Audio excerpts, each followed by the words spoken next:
This is the Course of Action podcast, available on Apple, Spotify, Good Pods, and your favorite platform worldwide. You can also stream new episodes on the Reeves Across America radio network every Monday at noon Eastern. Reeves Across America's mission is to remember the fallen, honor those who serve, and teach future generations the value of freedom. All right, guys, welcome back to Course of Action. Tonight, I have a guest who is a Miami native and a 27-year veteran of the South Florida Police Law Enforcement Agency and an undercover detective, which we're going to get into. It's Michael Hearns. How are you? Jeff, how are you? So good to see you. I'm good. Thank you for doing this. I'm looking forward to picking your brain. I've been having some different law enforcement guys on lately and hearing some really cool stories from the Beverly Hills and Hollywood to Joint Task Force and now, Miami law enforcement official, which is unique because you see Miami in a lot of movies and a lot of undercover stuff and, cocaine and drug trade and this and that. So I'm looking forward to saying that, how much of that is truth or fiction made out of Hollywood?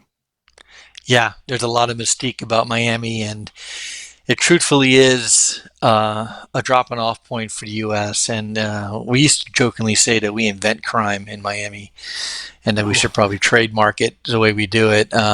It really is a different segmentation of law enforcement. You need to be very versed in so many different things to include understanding Santeria, understanding geopolitical situations, understanding a lot of things that oftentimes don't affect other parts of the country. So when did you join the Miami police force? Actually, I joined the Coral Gables Police Department, which is a municipality in Miami. Miami has 26 different municipalities, and people oftentimes don't recognize that Miami-Dade County, which the city of Miami sits in, is bigger in geography and in population than the state of Rhode Island. So Coral Gables encompasses one of the larger municipalities. Us and Miami Beach and Miami are probably the top three in there. And I joined in 1988. Wow. So did you always want to be in law enforcement, or how did that kind of start off for you? Actually, no. My initial love of my life was advertising and marketing, and I worked in aviation, advertising and marketing for a lot of the larger airlines. And then when deregulation came around in the mid to early 1980s, there was a lot of downsizing and a lot of layoffs, and I just needed and wanted a recession-proof job. Then I applied at the U.S. Customs Service through the Treasury Enforcement Agency agent test, and I applied at the City of Miami and Coral Gables, and luckily all three hired me. And I could never answer the question why, but I chose Coral Gables over the three, and that's where I ended up. How long did it take you to make detective? My career path is probably not normal for most people. I did my requisite time in the police academy. I did my 3 months of field trained officer training. I did 1 day in uniform, and then I got put into a street crime suppression group working in the city of Miami because the city of Miami had some undercovers that were getting burned. And I think the agency in the department felt I had an aptitude for this, so immediately got put into plainclothes narcotics. Came back to the road like 8 months later, did about a month, and then I got put into vice narcotics. Wow. And I did that for about 10 years. So what is vice narcotics exactly? If you remember the TV show Miami Vice, we are definitely the real version of that TV show. Vice Intelligence and Narcotics, the VIN unit. We dealt mostly with drug trafficking. It says vice, but there wasn't all that much gambling or anything that we had to deal with. It was mostly large-scale cocaine trafficking and money laundering cases. Is money laundering as frequent of a thing as we see in the media and in movies and all that? Is there really all that dirty money going around there, switching hands, rolling around on the money counters like we see in Hollywood? Yeah. Hollywood is just finally starting to understand the back end of the equation. Cocaine, for all intents and purposes, grows on a cocoa bush. And when you seize kilograms of cocaine, all the cocaine trafficker needs to do is go back to the bush and pull more leaves and process the leaves into coca. Money doesn't grow on trees, unfortunately.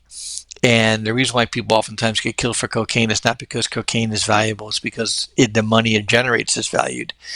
The cocaine money equation runs on a 3-to-1 ratio. 1 kilogram of cocaine will generate 3 kilograms of cash. That's the law. The moon's coming out tonight, the sun's coming out tomorrow. That's the law. So when you start to think about the voluminous amount of cash that gets generated from, say, 100 kilograms of cocaine would generate 300 kilograms of cash, you can see that it becomes quite an avalanche of greenbacks. So my agency and my team focus primarily on the currency. And we pose as money launderers and money brokers to the Cali and Medellin drug cartels. How dangerous of a job is that in reality? Because, Hollywood and TV make it look very dangerous, and I have no doubt that it is. Um, from a street perspective, someone who really beat the streets and did this, how nervous are you about going home every night? Well, the cartel put a contract on me in 1990, myself and my partner. Um, you know, as you know from your own experiences, people get killed for a heck of a whole lot less than what we were dealing with.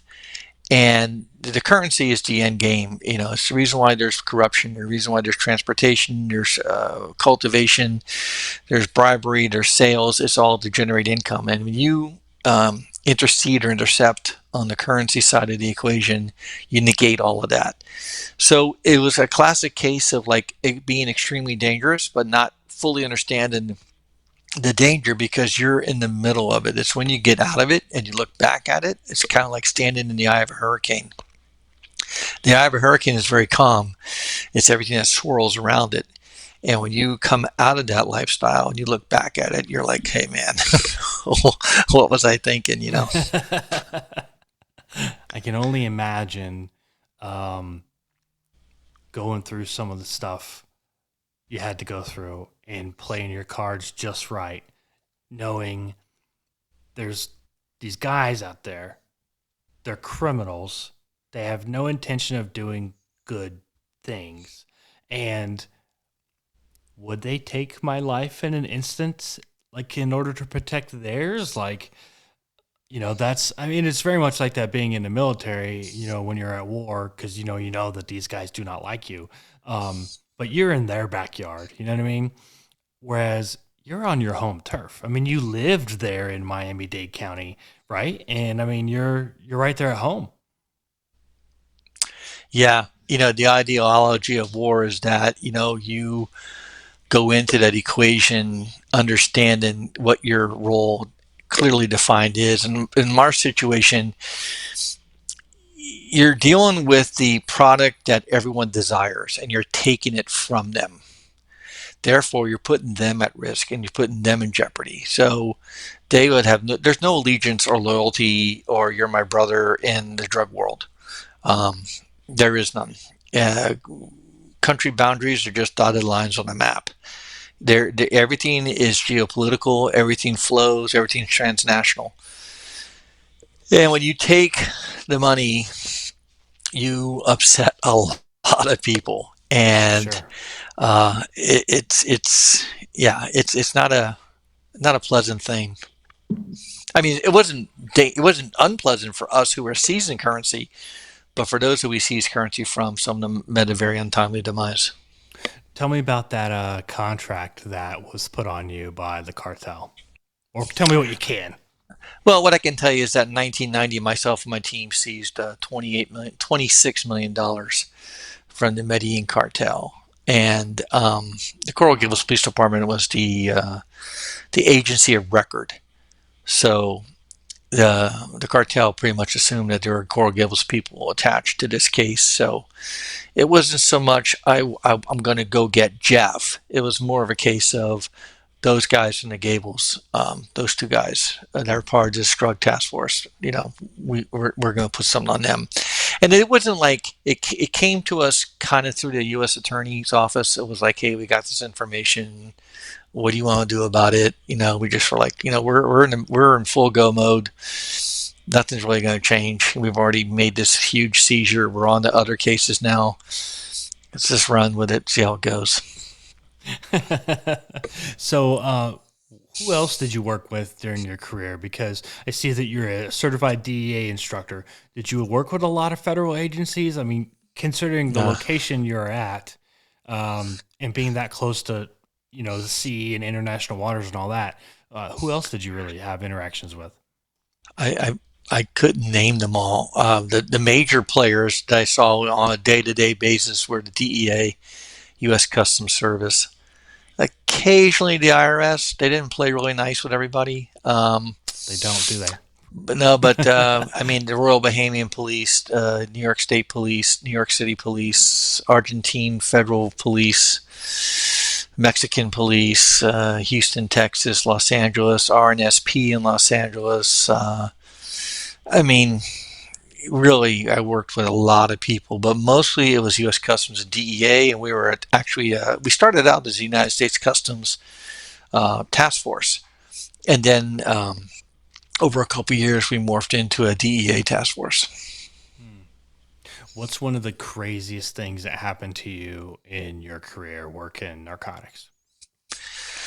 Wow, um, that question catches me off guard because it's really a matter of severity and what you perceive to be crazy. Could be normal to me or not normal to me. Um, What's crazy to Crazy. you? I wouldn't call this crazy. I mean, I'm sure that tonight around 3 o'clock in the morning, I'll think of something, then I'll have to call you and wake you up. But off the top of my head, I do remember one guy had come in.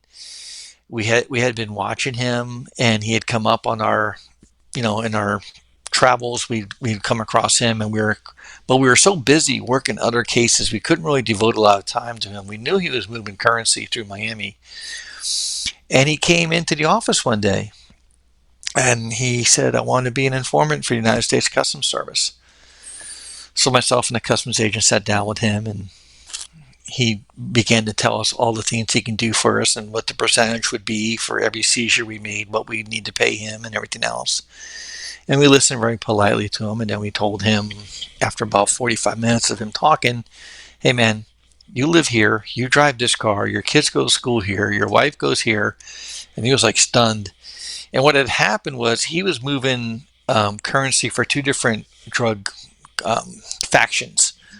And he started skimming off of one. And then when that person figured out that he was skimming, he started skimming off the second guy to try to recoup the money he was taking from the other side. And then he got in trouble with both of them.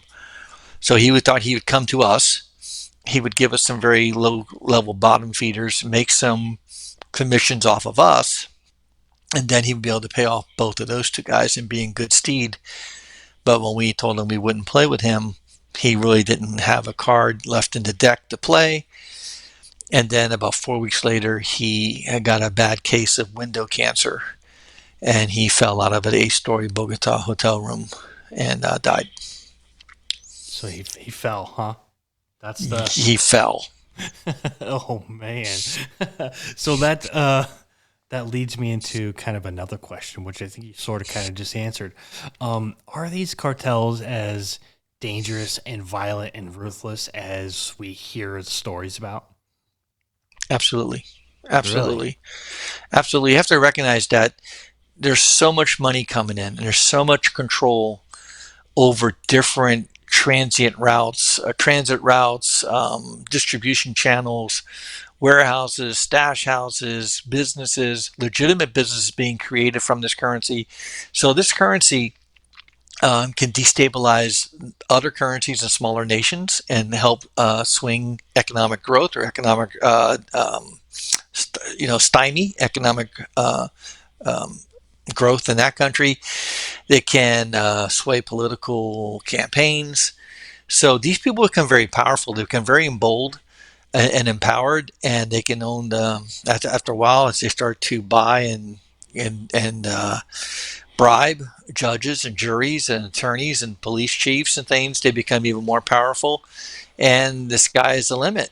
So And it's not just, drug cartels. You see it going on in the European theater right now, and everything else. I mean, all these all these conflicts are being funded by somebody somewhere. Mm. Was there ever a moment in your career where you saw something that absolutely took your breath away and that actually shocked you and said, this kind of one upped everything? I mean, because I'm sure you've seen corruption and payments to certain political parties and judges and You political know, figures. Is there something that really stood out that made you just go, "Wow"? once again, I'm sure to be a bigger story to tell, but one that comes to mind right now off the top of my head is I remember I had a local big time attorneys in Miami who would come to me and say, hypothetically, if I were to have a client who was involved in illicit currency transactions, what would it take for that client to work with you before you go after them? And I would say, well, if I know you have attorney client privilege, but if you're telling me something's going on, and what would happen eventually is these high powered attorneys would start brokering their clients to us as informants. And Wow. I saw how justice really is blind in many ways. What would be your one piece of advice to someone today who wanted to go into law enforcement and narcotics and really try to like make a difference in that kind of that world, that corruption? Understand your limits and recognize that there are things you're going to understand, and there's going to be parts of this portrait that you're not going to be able to paint. And also recognize that you're going to be challenged in some ways that are going to challenge your morals. They're going to challenge your integrity. They're going to challenge your conviction. And, stay in your frame and recognize that this is a small part of your life. You're going to do 25, 30 years, and then you're going to move on. Um, put your head on your pillow at night and feel comfortable about what you did and what you do, and recognize that you can only do so much. I think that's really good advice. So you retired from law enforcement, 27 years. Now you're a technical advisor and kind of like an experience advisor for pictures and television. What kind of projects have you worked on?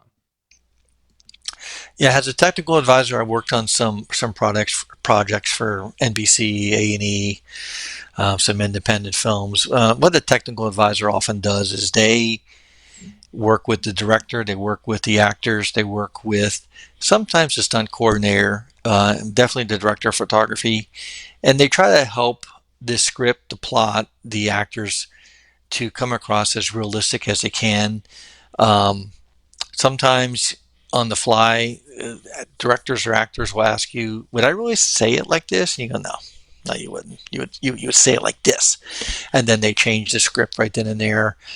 It's the audiences are becoming a lot more sophisticated, and those who have any bit of experience will recognize right away that, oh, that weapon that wasn't around in that year, and that chamber wasn't, that round wasn't chambered correctly, and you wouldn't wear your badge on your hip in that way. And so the technical advisor's job is to try to make it as realistic and authentic as they can, but you have to also recognize that as entertainment too. So sometimes actors are going to be asked by the director to do things that you wouldn't normally do in real life, but they need a Jeopardy moment. It is still entertainment, so you have to walk that fine line between realism and entertainment.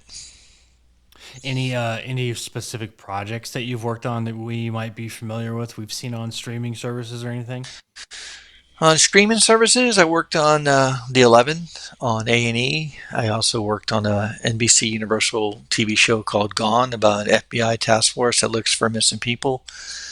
Um, did a couple other feature films that didn't really go very far in the theater, but most 95% of films don't ever go very far in the movie theater anyway. I think that we as a viewing audience sometimes think like every movie is going to run for 19, 20 weeks at your local theater. And sometimes movies are designed to go right to the cruise ship industry, right to Indonesia, right to South Africa, and you're never going to see them again. They're designed to, make money and to be seen, but whether or not they are Academy Award categories, that's not really what they're made for.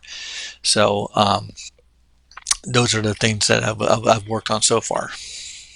I see that along with being an advisor, you've also done some production yourself. Is that correct? Yeah, I got a producing credit for a movie called The Cuban. It's totally unrelated to anything we're talking about here. It's a feel-good movie about love and music, and we were very fortunate to get a great cast and great director and a great musical score. And Lou Gossett Jr. Was in the film, and it did quite well. But it came out just around COVID, so a lot of people truthfully didn't get an opportunity to see it. But it's out there. It's pretty good. Where can they go see it at? Anywhere. I mean, all of your major streaming services have it. Okay, nice.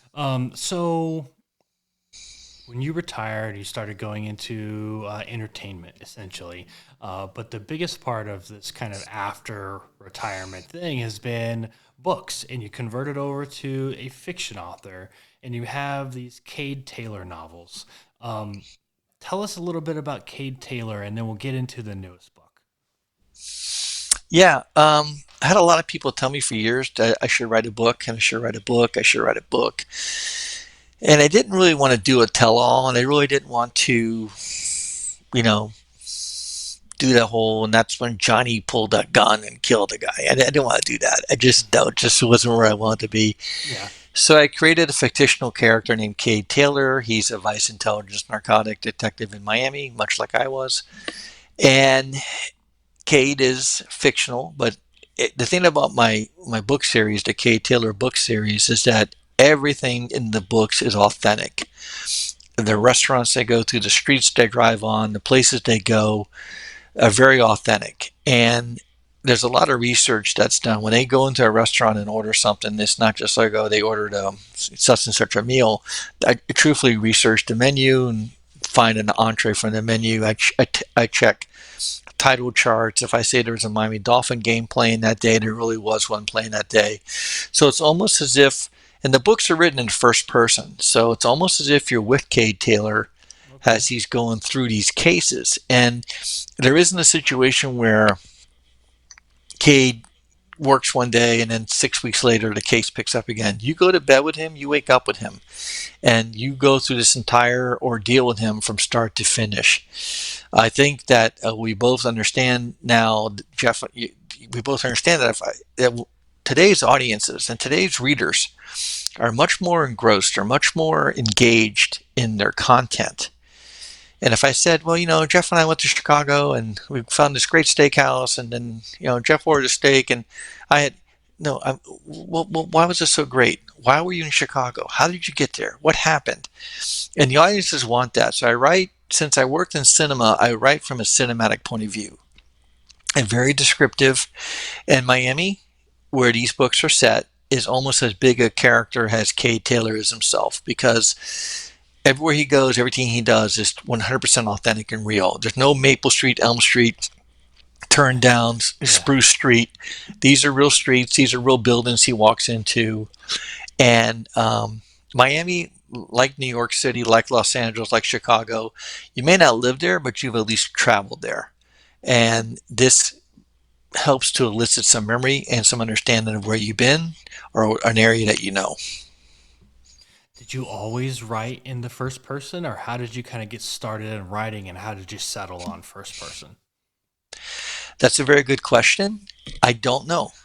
Um, That's fair. I'm writing a book now that's a narrative driven piece, and it's a little difficult. Not difficult, it's different than what I'm used to doing. But Cade is written in the first person, and you're seeing this case through his optics.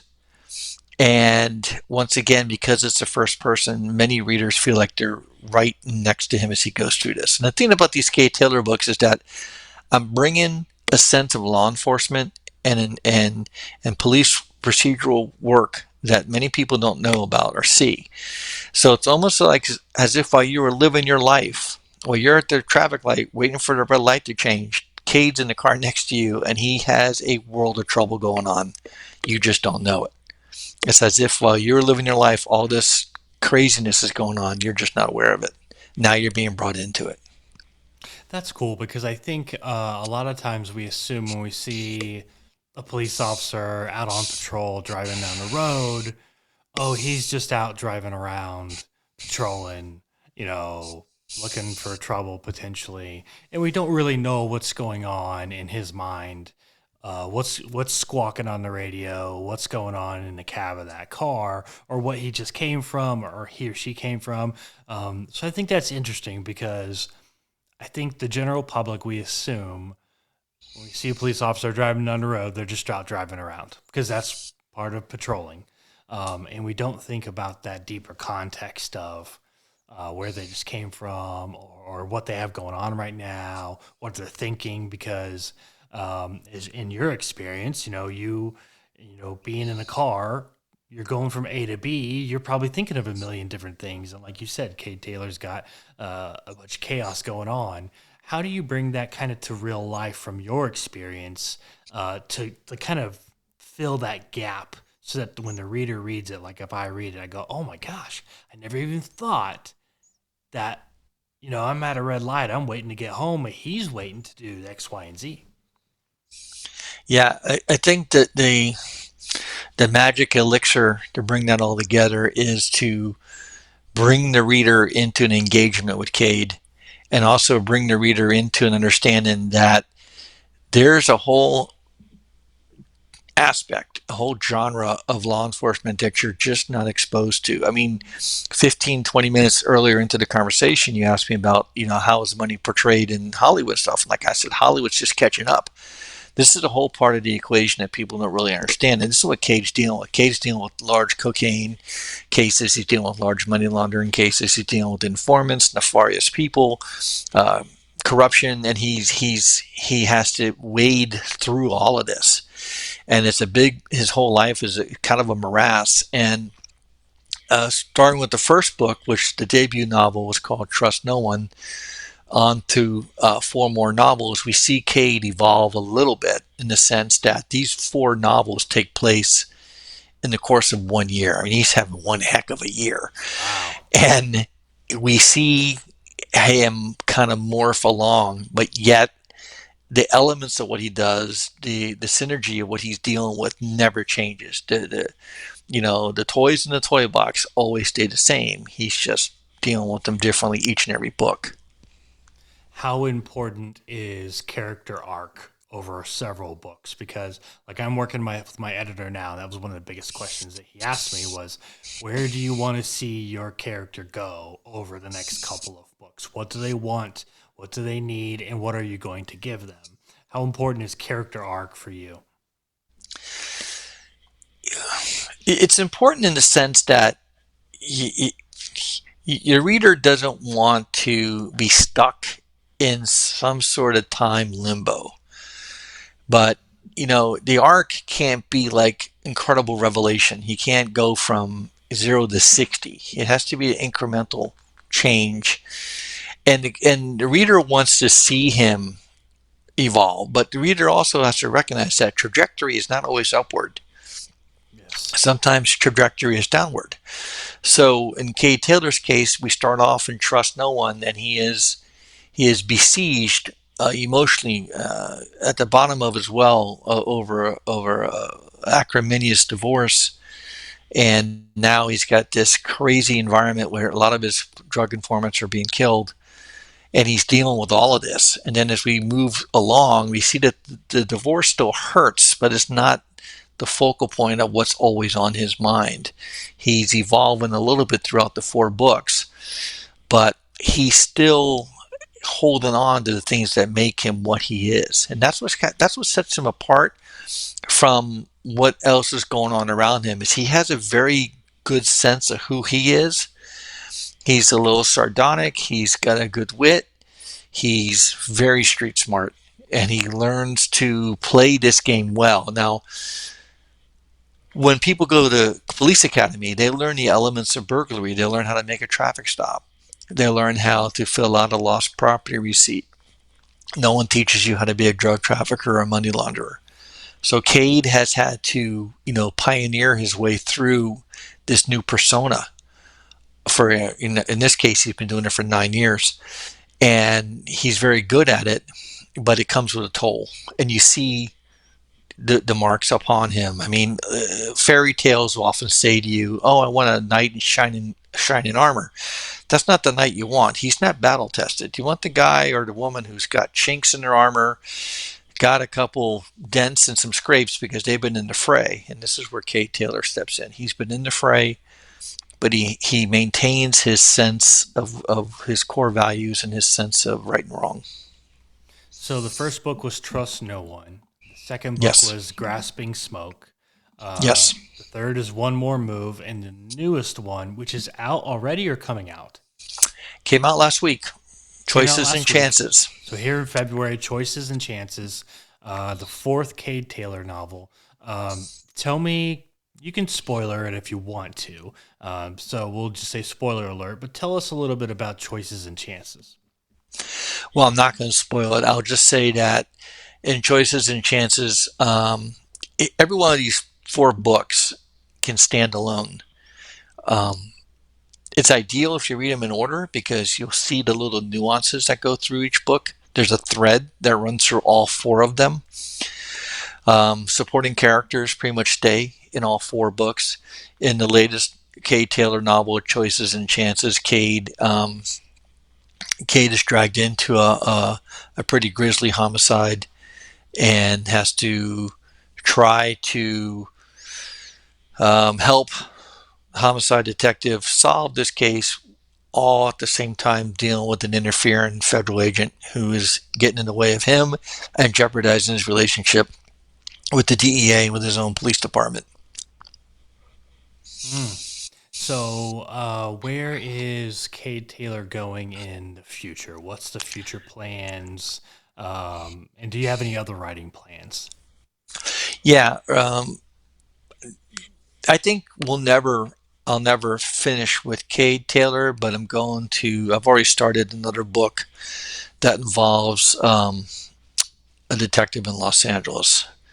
And it's kind of, it's kind of paranormal, psychological thriller. It's a totally different vehicle than what the Cade Taylor books are. This will hopefully give myself, the author, a chance to retool, reconnect, and regroove my way through things. It'll also hopefully give the readers a chance to catch up with the four Cade Taylor novels that are out there. Um, I don't think we've seen the end of Cade Taylor. We're just going to park him for a little bit for now while we do this next project. Very cool. So, let me ask you this. Just kind of, I'm going to use it as a clip here to help promote the podcast.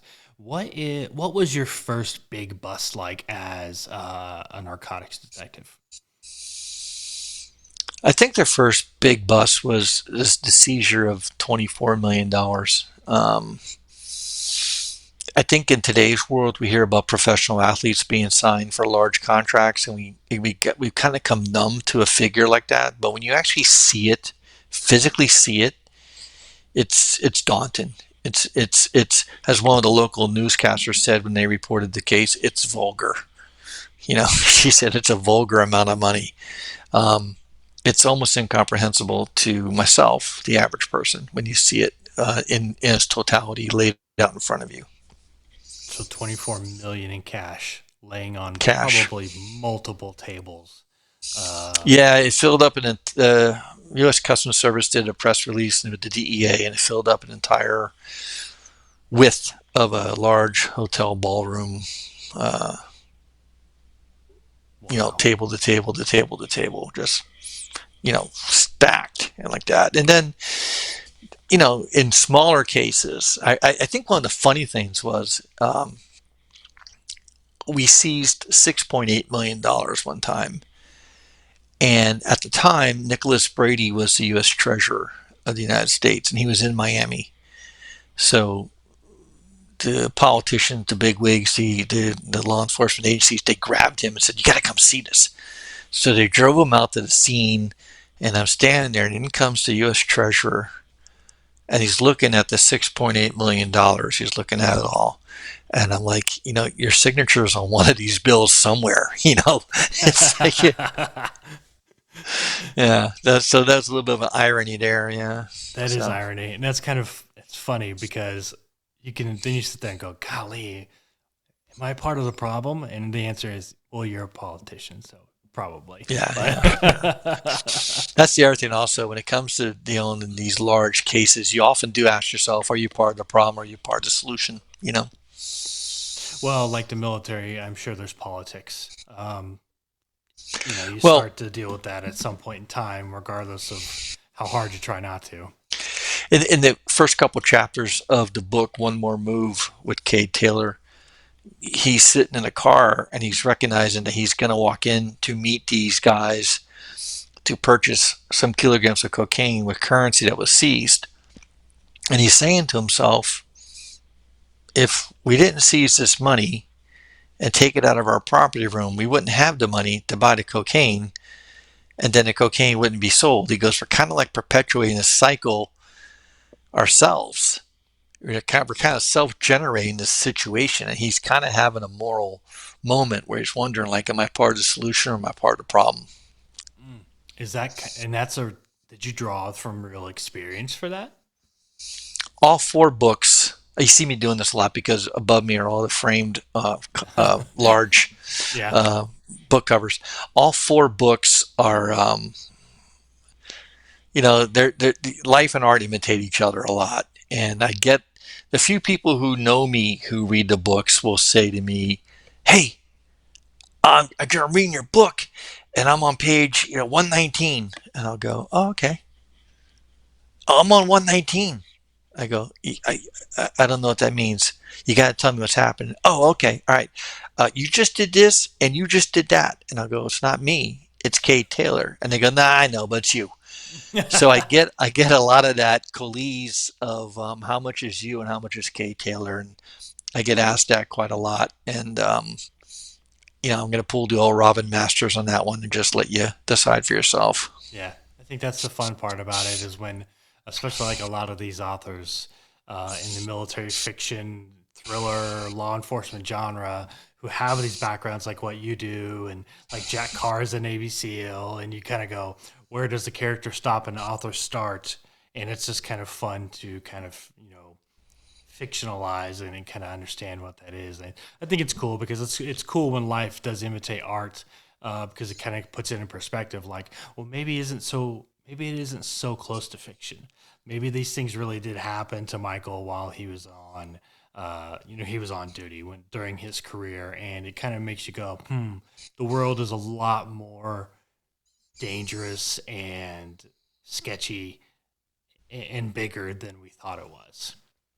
Yeah. And, you mentioned Jack. Jack's becoming a juggernaut, but, it's very obvious that Jack draws from his life, his previous life, and he has intimate knowledge of that life. I'm very similar. The only difference I think is that my reading audience is not as when I say they're not sophisticated, I mean is that the military audience is very unforgiving. Hmm. An author like Jack Carr is going to be very careful what he writes because someone will call you out on Oh yeah. the most minute thing, and he does an excellent job of it. He's doing quite well, and I have a lot of respect for him. Um, People really don't understand what we used to do in the vice narcotic world and in the VIN world. So I'm actually bringing this to them, oftentimes for the first time, and they've actually coined the terminology "dark tropics" as a genre that I'm writing because we all think about Miami as being sunshine and nightclubs and neon and stuff, and Cade Taylor is dealing in the more grittier side of Miami and South Florida. And the second book, titled "Grasp and Smoke," is actually a term that we've used in criminal profiling, which is where you can see it but you can't really get your hands around it. So it's as elusive as grasping smoke. And Mm, Cade is in that book challenged with a case that he can understand it, but he can't get his hands around it. that's interesting. I love that you're bringing this world in, and you're bringing to light something different that people maybe don't know. Before I let you go, where can people find more about you and kind of stay in touch and pick up the books and get the latest? Um, the World Wide Web is vast. There's michaelhearns.com. All the books can be linked or purchased from there. My biography's there. Obviously, Amazon, Barnes and Noble, Walmart, Target, your independent bookstores. They may not have it on their shelf, but they can get it for you. It sells worldwide. You just have to ask for it. So the best way to find things is michaelhearns.com. And then if not that, your local favorite bookstore, your local favorite e-retailer. All four books are in hardcover, paperback, and e-version. So there should be a format for everybody who wants it. Fantastic. Well, Michael, it was a pleasure, man. This went by quick. Thanks for letting me pick Okay. your brain and talk books with you. Yeah, And man, I man. wish you the best of luck on the release and future releases. And I'll be sure to stay in touch and we'll do this again. Thank you, Jeff. It's been my pleasure. Really. All right. Thank you. Take care.